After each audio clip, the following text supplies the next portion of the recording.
നിയമസഭാ തെരഞ്ഞെടുപ്പ് അടുത്തിരിക്കെ CPM കൂടുതൽ പ്രതിരോധത്തിലേക്ക്. സ്വർണ്ണ കവർച്ചയ്ക്ക് പിന്നാലെ രക്തസാക്ഷി ഫണ്ട് തട്ടിപ്പിലും മുഖം നഷ്ടപ്പെട്ടതോടുകൂടി എങ്ങനെ പ്രതിരോധിക്കണമെന്നറിയാതെ ആശങ്കയിലാണ് നേതൃത്വം.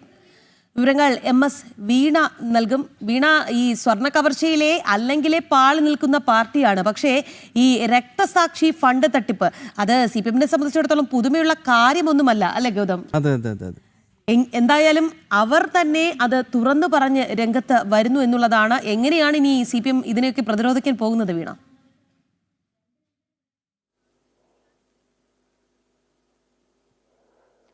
രാഖി, തദ്ദേശ തിരഞ്ഞെടുപ്പിലുണ്ടായ കനത്ത തോൽവി, ദയനീയ പരാജയം പാർട്ടിയെ വല്ലാതെ അലട്ടുന്നുണ്ട്. അത് അണികൾക്കിടയിൽ പോലും വിഷയമായിട്ടുണ്ട്. കഴിഞ്ഞ ദിവസം നമ്മൾ ബിനോയ് വിശ്വമിന്റെ വാർത്താ സമ്മേളനത്തിൽ ചില വാക്കുകൾ അദ്ദേഹം പറഞ്ഞു. അതായത് ഇപ്പോൾ ഭവന സന്ദർശനം എന്നുള്ളൊരു പരിപാടിയുമായി CPM-ഉം CPI ഒക്കെ രംഗത്തിറങ്ങിയിട്ടുണ്ട്. അത് നിയമസഭാ തിരഞ്ഞെടുപ്പ് മുന്നിൽ കണ്ടുകൊണ്ടുള്ളതാണ്.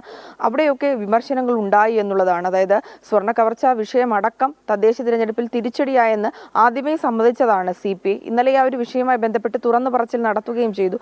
ഇപ്പോഴിതാ ഇതുമായി ബന്ധപ്പെട്ട് മറ്റൊരു പ്രധാനപ്പെട്ട കാര്യം കൂടി നടന്നിരിക്കുകയാണ്. അതായത് CPM-നെ കൂടുതൽ ഇരുട്ടടി നൽകുന്ന രക്തസാക്ഷിത്വ ഫണ്ട് തട്ടിപ്പ് കൂടി ഇപ്പോൾ പുറത്തു വന്നിരിക്കുകയാണ്. അതിൽ ഏറ്റവും എടുത്തു പറയാനുള്ളത് ജില്ലാ കമ്മിറ്റി അംഗമായ കുഞ്ഞികൃഷ്ണൻ തന്നെ ഇതുമായി ബന്ധപ്പെട്ടുള്ള വെളിപ്പെടുത്തൽ നടത്തി എന്നുള്ളതാണ്. അത് അണികൾക്കിടയിൽ വലിയ തരത്തിൽ ചർച്ചയായിട്ടുണ്ട്. കാരണം നിയമസഭാ തിരഞ്ഞെടുപ്പ് അടുത്തിരിക്കുന്ന സാഹചര്യമാണ്. വലിയ തരത്തിൽ മുഖ്യമന്ത്രി മന്ത്രിമാരുമൊക്കെ എന്താ പറയുക, ഈ ഇടത് സർക്കാരിന്റെ 3.0 എന്നുള്ളൊരു ഭരണം ഉണ്ടാകുമെന്നുള്ള അവകാശവാദം ഉണ്ടാകുന്നുണ്ട്. ഈ അവകാശവാദത്തിലേക്ക് ജനങ്ങൾ ഇത് പുച്ഛത്തോടെ ചിരിച്ചുകൊണ്ടാണ് ഇപ്പോൾ കേട്ടുകൊണ്ടിരിക്കുന്നത്.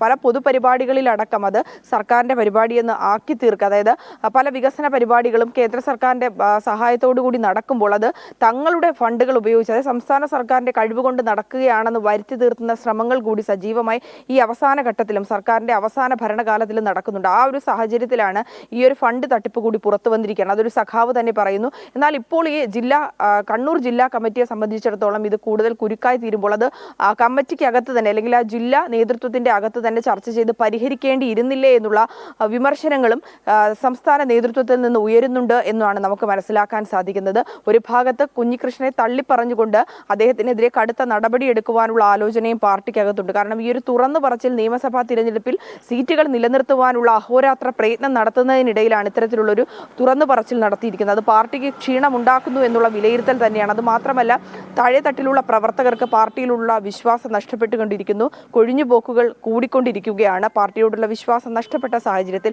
അതിനാൽ തന്നെ ഒരു നിയമസഭാ തിരഞ്ഞെടുപ്പ് അടുത്തിരിക്കുന്ന സാഹചര്യത്തിൽ ശബരിമല സ്വർണ്ണ കവർച്ചാ വിഷയവും ഒപ്പം തന്നെ ഈ ഒരു വിഷയവും ഫണ്ട് തട്ടിപ്പുമൊക്കെ വലിയ തരത്തിൽ തന്നെ പാർട്ടിക്ക് ദോഷം ചെയ്യുമെന്നുള്ള വിലയിരുത്തലുണ്ട്, ആശങ്കയുമുണ്ട്.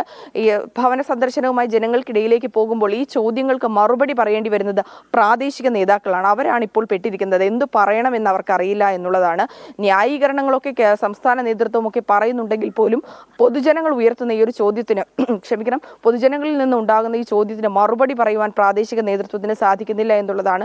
ഇത് വലിയ തരത്തിൽ പ്രചാരണ ഉപാധിയാക്കുവാൻ UDF അടക്കം ശ്രമിക്കുന്നുണ്ട് എന്നുള്ളതാണ്. എന്നാൽ പ്രതിരോധിക്കുവാൻ CPM-ന് സാധിക്കുന്നില്ല. ഇത് നിയമസഭാ തിരഞ്ഞെടുപ്പിൽ തിരിച്ചടി ഉണ്ടാകുമെന്ന വിലയിരുത്തലിലാണ് പ്രാദേശിക ഘടകവും ഒപ്പം തന്നെ സംസ്ഥാന തലത്തിലും.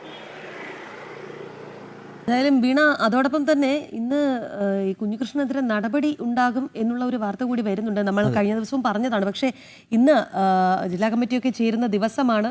അല്ലെങ്കിലും മിണ്ടുന്നവനെ നടപടിയെടുത്ത് ഒതുക്കുക എന്നുള്ളത് പാർട്ടിയുടെ ഒരു തനത് ശൈലിയാണ്. അത് തന്നെയാണ് ഇവിടെ കണ്ണൂരിലും സംഭവിക്കാൻ പോകുന്നത് എന്നുള്ളതാണ്